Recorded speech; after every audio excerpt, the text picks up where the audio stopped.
Olá pessoal, eu vou começar a apresentação por uma afirmação ao qual quase todos nós concordamos, uma informação que alguns de nós já conhecem e um questionamento que ainda não obtivemos a resposta. A afirmação é: projetos não cumprem prazos. Você sabia que há 5 séculos a humanidade já resolveu um problema como este? Então, por que é que ainda fracassamos?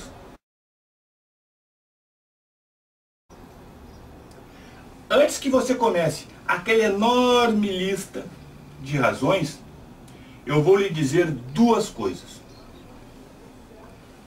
Primeiro, e é chocante, a humanidade ainda não aprendeu a prever prazos de projeto. Segundo, no entanto, se nós seguirmos um passo a passo de como a humanidade há 5 séculos resolveu um problema como este, nós com certeza obteremos a resposta para esse último questionamento.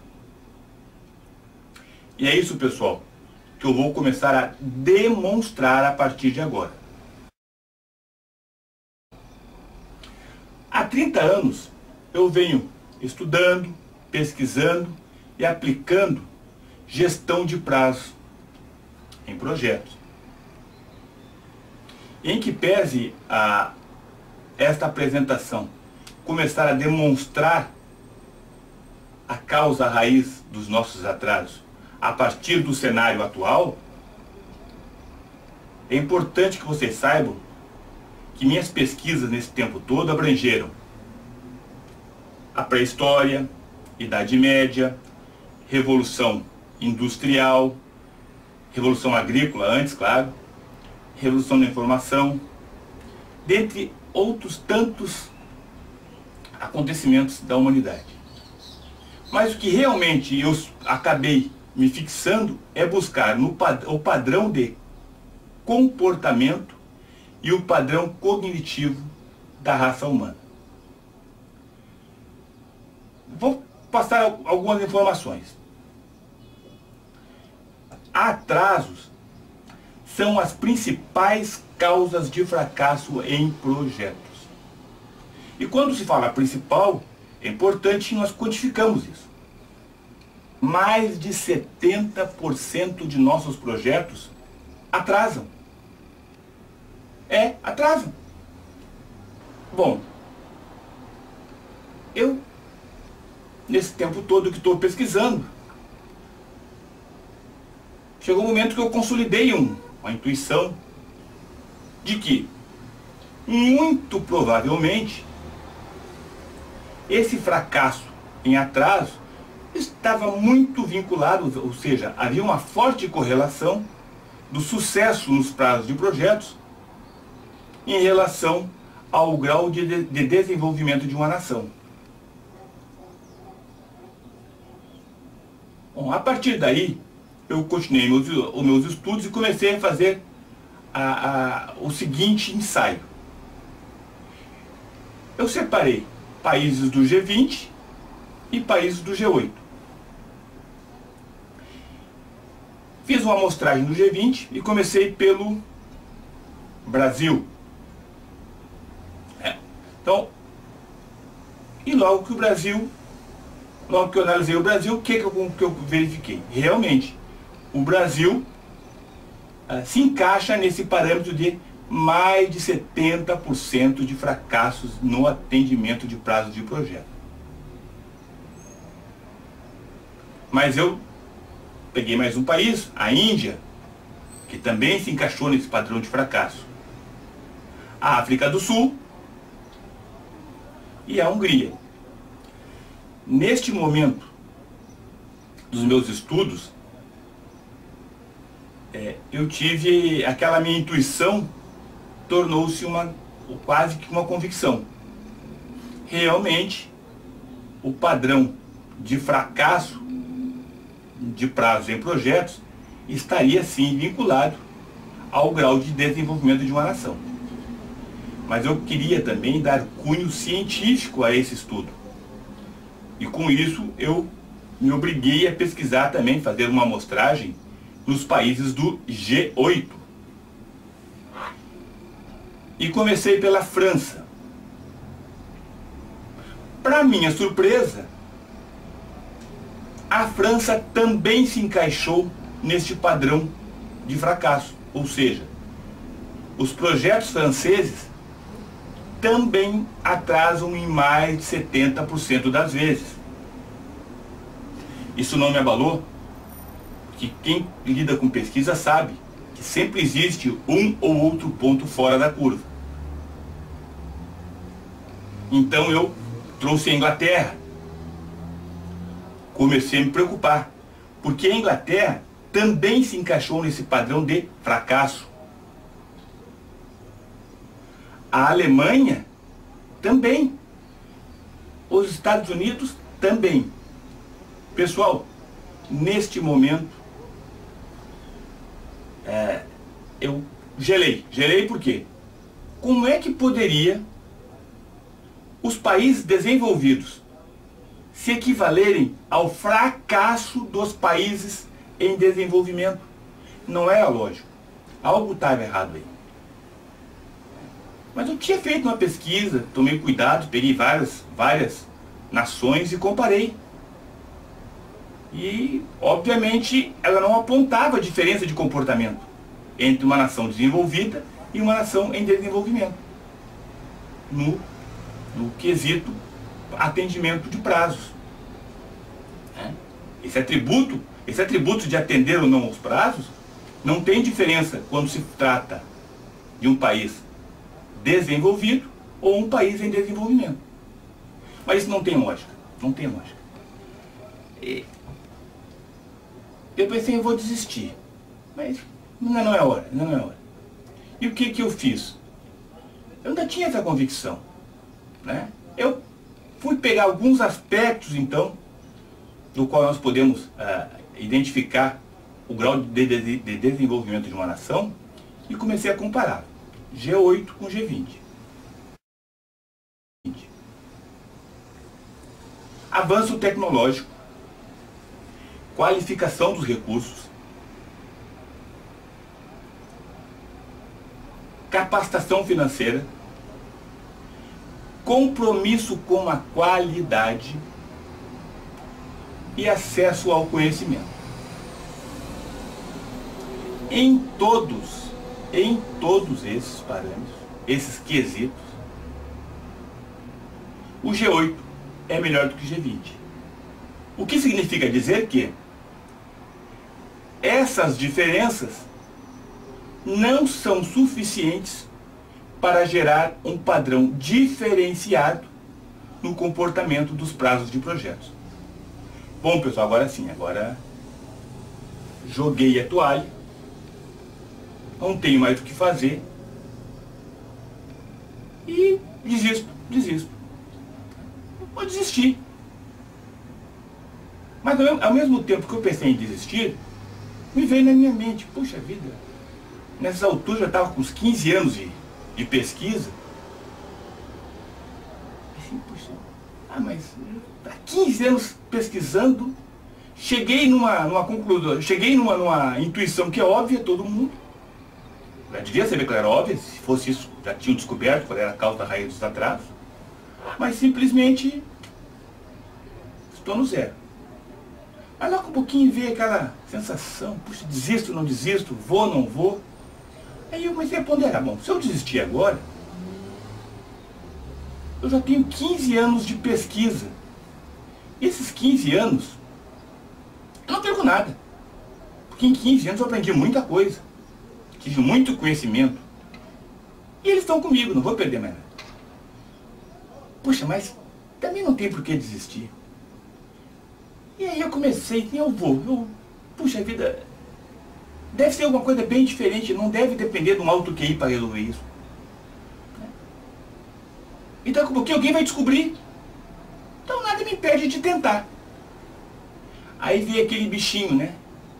Tu é louco? Com esse teu QI mediano, tu acha que tu vai descobrir alguma coisa que vários gênios, várias mentes brilhantes ainda não descobriram? Tu vai descobrir? Mas eu sou um cara de sorte, tem um santinho, né? Vai, tenta. Não teve um louco que botou um ovo em pé, coisa que qualquer criança faz, só que na época somente ele conseguiu fazer? Pessoal, e aí eu fui nessa. Eu comecei a pensar o seguinte: o que é que pode levar mentes brilhantes a não conseguirem descobrir uma causa de um fracasso? E eu pensei, poxa, uma premissa errada. E o que uma premissa que não se confirma nos leva? Ela é oriunda do quê? De uma crença que nos limita, ou seja, nós temos uma premissa baseada em uma crença.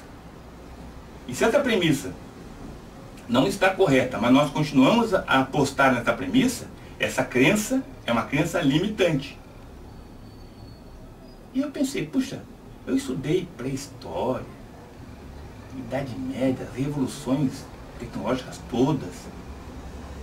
Com certeza, em algum momento da humanidade, alguma coisa aconteceu em que as pessoas tinham conhecimento, tinham acesso tecnológico, avanços tecnológicos da época, tinham capacitação financeira, os recursos eram qualificados e tinham acesso a conhecimento, e mesmo assim eles não resolveram. Porém, hoje isso já está resolvido. Então, houve uma maneira de como quebrar esse paradigma. E eu fui buscar na história da humanidade alguns exemplos disso, para ver se alguns deles me auxiliavam a descobrir qual a causa raiz do nosso retumbante fracasso em gestão de prazos de projetos.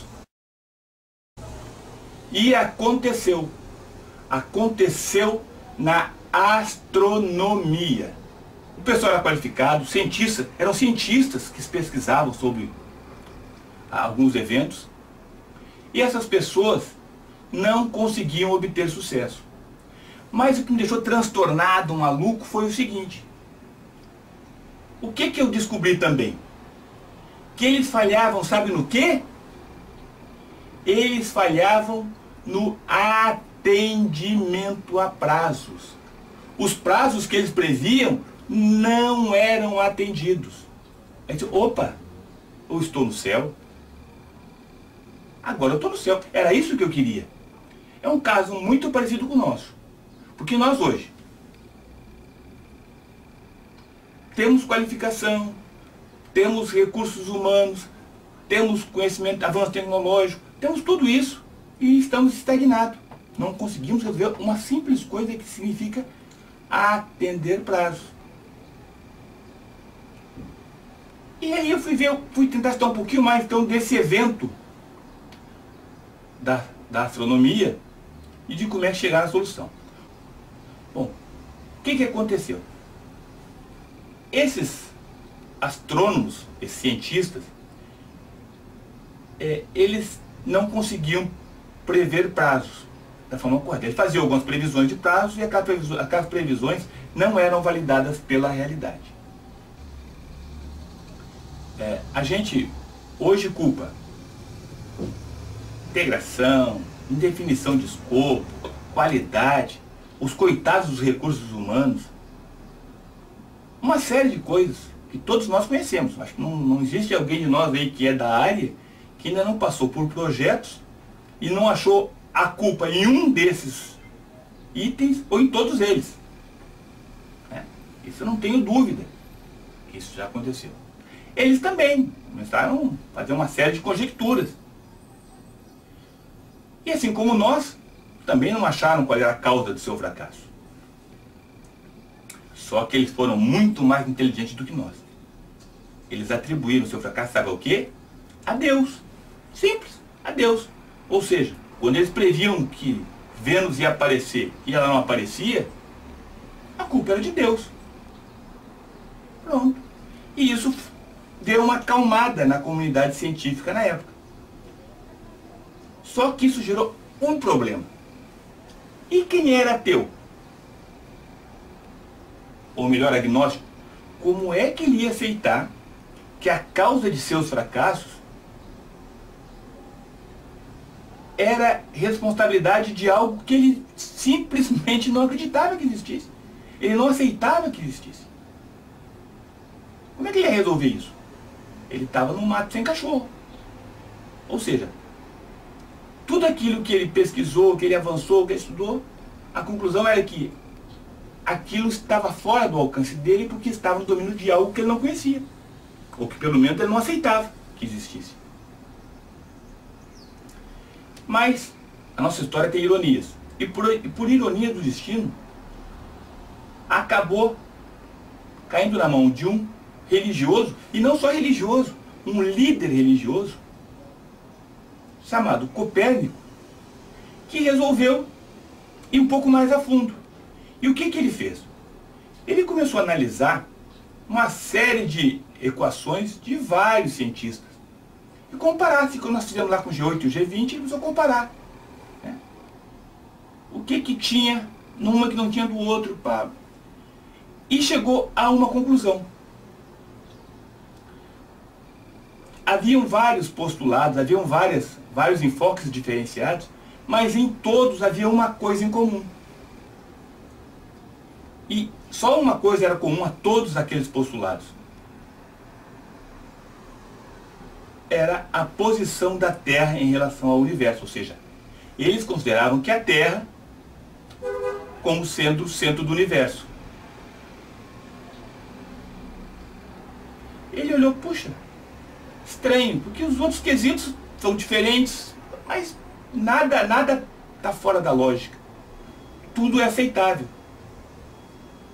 Como todos eles estão coerentes, estão consistentes, e todos só têm apenas um elemento em comum, que é a Terra estar no centro do universo, ele começou a pesquisar. Foi quando ele descobriu que ao colocar o Sol no centro do universo, todos aqueles postulados, aquelas equações, todas elas convergiram, se tornaram bem mais próximos da realidade.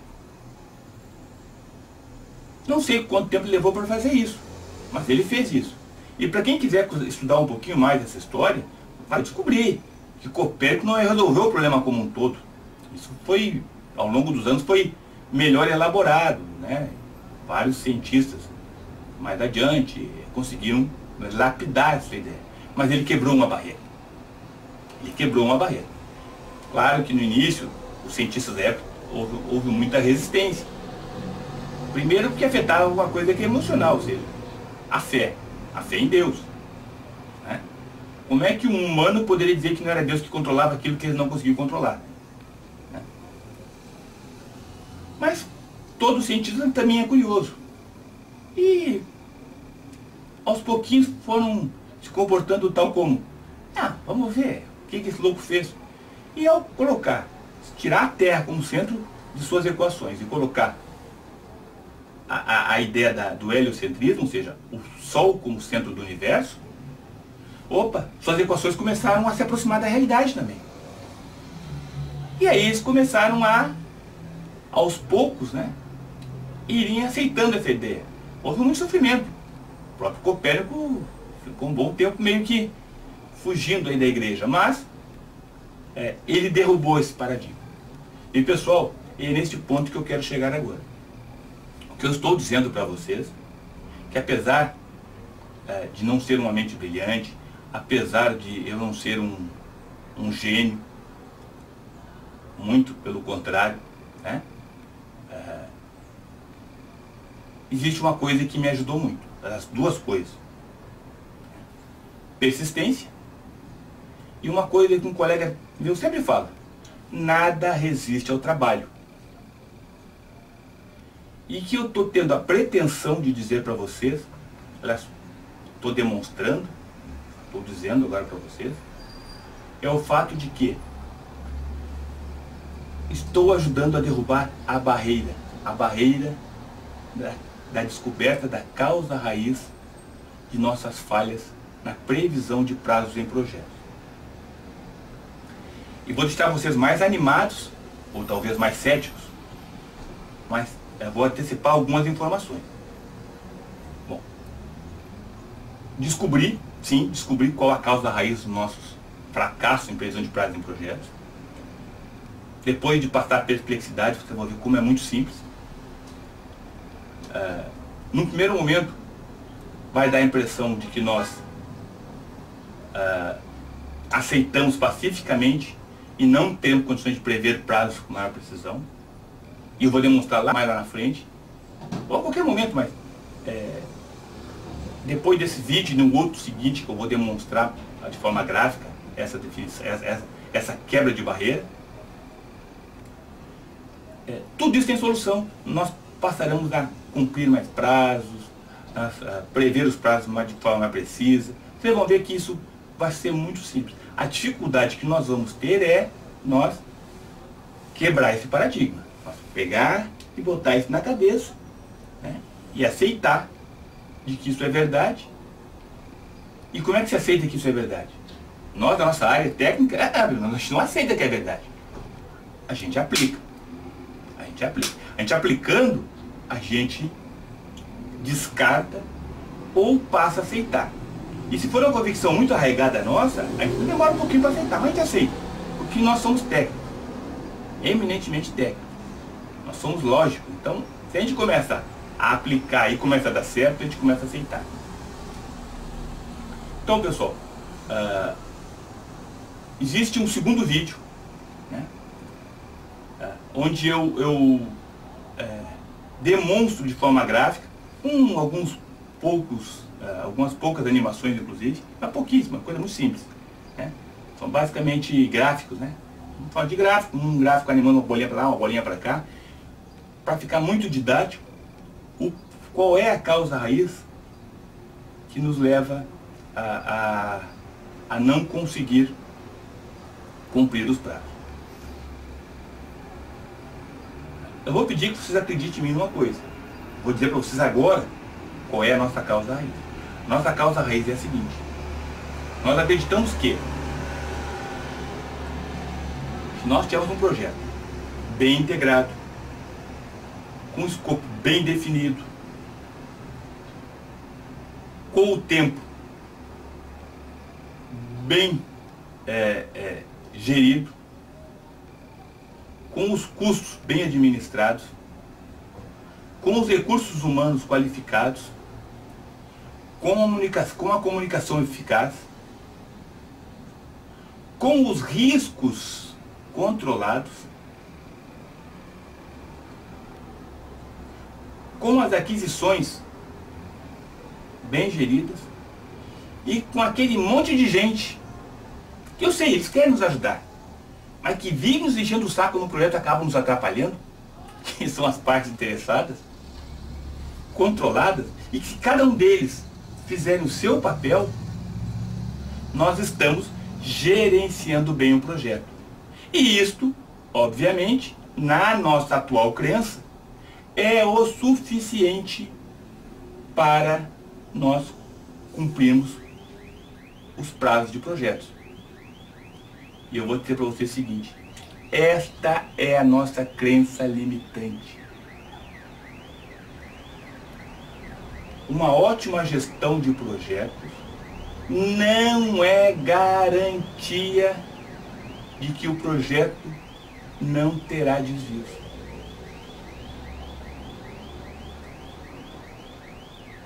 Entenderam, pessoal?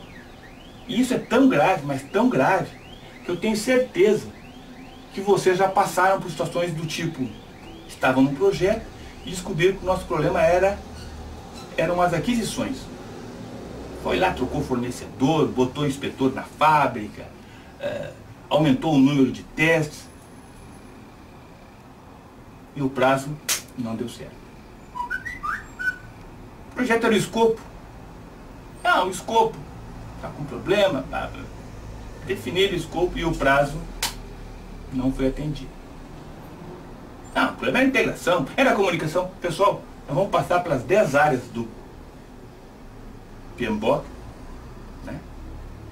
E vamos chegar à conclusão que simplesmente isso não foi suficiente. Então essa crença, pessoal, que se nós gerirmos bem o projeto, isso será suficiente para que nós consigamos atender aos prazos previstos sem desvios, é uma crença limitante. É uma premissa que não é validada pela realidade. E isso, no próximo vídeo, eu vou demonstrar passo a passo, graficamente. Vou mostrar que aquela brincadeira que se faz, que o projeto não se entrega, se abandona, ela tem cunho científico. Eu, quando me dei conta disso, tá louco? Não existe? Não, mas tem. Ela tem cunho científico. O porquê é que projeto não se entrega, projeto se abandona, né? É brincadeira, é brincadeira. Mas eu duvido quem é da área não ouviu isso no mínimo umas 100 vezes já. Né? E eu brincou, gozou, mas... Então, pessoal, no próximo vídeo, eu vou mostrar para vocês, vou demonstrar, mostrar não dá, eu vou demonstrar. Então, por favor, acredite em mim. A nossa crença limitante é: uma boa gestão de projetos é o suficiente para eliminar os desvios de prazo. Esquece, nós já éramos para ter descoberto isso, aceito isso, porque acho que nenhum de nós se considera incompetente. E, como toda regra tem exceção, talvez um ou outro em cada 100 possa dizer assim: não, eu de cada 10 projetos meus, 7 eu consigo cumprir o prazo. Porque a média mundial é que de cada 10 projetos, mais do que 7 não cumprem prazo. Né? Então, disso eu estou falando. Né? E já mostrei para vocês o impacto que tem uma crença limitante quando vocês vão lá. Corrigem o escopo, acertam a integração do projeto, melhoram a comunicação, qualificam os recursos, está tudo na mão. Vocês vão lá e resolvem o problema. E o prazo não acontece. Vocês mesmos, logo em seguida, o que vão fazer? Vão lá e mexe de novo. E se vocês não mexerem naquilo que vocês haviam consertado, alguém vai lá e mexe. Alguém vai lá e mexe, troca tudo. E não muda muita coisa, porque o prazo continua não sendo atendido. E quando não atende prazo, vem uma série de coisas atrás dele. Então, quando não atende prazo, o teu escopo começa a ficar periclitante e os teus custos normalmente estouram. A influência dos prazos nos custos é muito grande. E, pessoal, eu quero mostrar para vocês isso, exatamente isso, ou seja, no momento que nós conseguimos entender o comportamento dos prazos... Bom, pessoal, dito isso, na próxima apresentação, eu vou demonstrar para vocês, de forma gráfica, bem didática, uma animação, uma bolinha para lá, outra bolinha para cá, para que fique bem clara a nossa crença limitante que nos tem impedido de, na grande maioria dos nossos projetos, atendermos ao prazo. Mas eu vou reiterar para vocês uma solicitação. Compartilhem esse vídeo. Se não gostaram, compartilhem e coloquem suas críticas. Se gostaram, compartilhem e coloquem suas observações. Se tiverem dúvidas, mande as dúvidas. E eu convido, então, para em breve assistir a próxima apresentação, que é o complemento desta, onde então eu vou encerrar essa demonstração que começou no passo a passo da descoberta de uma causa raiz, e na próxima apresentação eu vou demonstrar esta causa raiz. Valeu, pessoal!